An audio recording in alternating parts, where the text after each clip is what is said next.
ஒரே ஒரு மசாலா ரெடி பண்ணி எடுத்துட்டா போதும், 10 நிமிஷத்துல இந்த ப்ரான் கிரேவி ரெடி பண்ணிடலாம். வேற லெவல் டேஸ்டா இருக்கும். அதுக்கு இங்க 1 கிலோ ப்ரான் சுத்தம் பண்ணி எடுத்திருக்கேன். மஞ்சத்தூள், மிளகாய்த்தூள், உப்பு போட்டு நல்லா மேரினேட் பண்ணி எடுத்து வச்சிடலாம். ப்ரான் ஒரு 10 மினிட்ஸ் மட்டும் ஊற விட்டுருங்க. இப்போ ஒரு மிக்ஸி ஜார்ல 2 கைப்பிடி அளவு சின்ன வெங்காயம் ஆட் பண்றேன். 6 பெரிய பல் பூண்டு, ஒரு 3 சின்ன சின்ன துண்டு இஞ்சி ஆட் பண்ணிட்டு ஒரு பச்சை மிளகாவும் ஆட் பண்ணிக்கலாம்.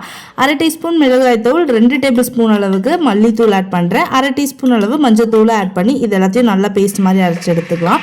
ஒரு கடாயில தேங்காய் எண்ணெய் சூடு பண்ணிக்கலாம். தேங்காய் எண்ணெய் ஆட் பண்ணும்போது ரொம்ப டேஸ்டியா இருக்கும். அதுல 1 டீஸ்பூன் அளவு ஜீரகம் ஆட் பண்ணிட்டு கொஞ்சமா கருவேப்பிலையும் வந்து ஆட் பண்ணிடுறேன். இதுக்கு பின்னாடியே நம்ம அரைச்செடுத்துக்கிற இந்த மசாலாவும் ஆட் பண்ணி இந்த மசாலா நல்லா சுருண்டு வரணும் எண்ணெயிலே. அந்த அளவுக்கு மட்டும் நல்லா குக் பண்ணுங்க. ஒரு 2ல இருந்து 3 நிமிஷத்துல ஹை ஃப்ளேம்ல குக் பண்ணாலே இது ரெடி ஆயிரும். இப்போ 3 மீடியம் சைஸ் பெரிய தக்காளி எடுத்திருக்கேன். அது கூட கொஞ்சம் உப்பு ஆட் பண்ணி இது நல்லா மசியற அளவுக்கு மட்டும் மூடி வச்சு குக் பண்ணிருங்க. குயிக்கா உங்களுக்கு ரெடி ஆகி கிடைச்சிடும். தக்காளி ஃபுல்லா இந்த மாதிரி மசிஞ்சதுக்கு அப்புறமா நம்ம மேரினேட் பண்ணி எடுத்துருக்கிற ப்ரான்ஸ் இது கூட ஆட் பண்ணி நல்லா மிக்ஸ் பண்ணிங்க. ப்ரான்ஸ் நல்லா சுருண்டு அதுல இருந்து கொஞ்சமா தண்ணி வெளியே வரும். அந்த அளவுக்கு மட்டும் குக் பண்ணிட்டு ஒரு 1/4 கப் அளவு தண்ணி ஆட் பண்ணிக்கிறேன். தண்ணி ஆட் பண்ண அப்புறமா ப்ரான்ஸ் ஒரு 2 மினிட்ஸ் இந்த தண்ணியோட கிரேவில நல்லா குக் ஆனதுக்கு அப்புறம் ஃபைனலா ஒரு 1/2 டீஸ்பூன் பெப்பர், ஒரு 1/4 டீஸ்பூன் அளவு கரம் மசாலா ஆட் பண்ணி நல்லா மிக்ஸ் பண்ணி விட்டுட்டு ஃபைனலாக கொத்தமல்லி கருவேப்பிலை போட்டு கார்னிஷ் பண்ணி இறக்கிட்டீங்க அப்படின்னா வேறு லெவல் டேஸ்டியான கிரேவி ரெடி.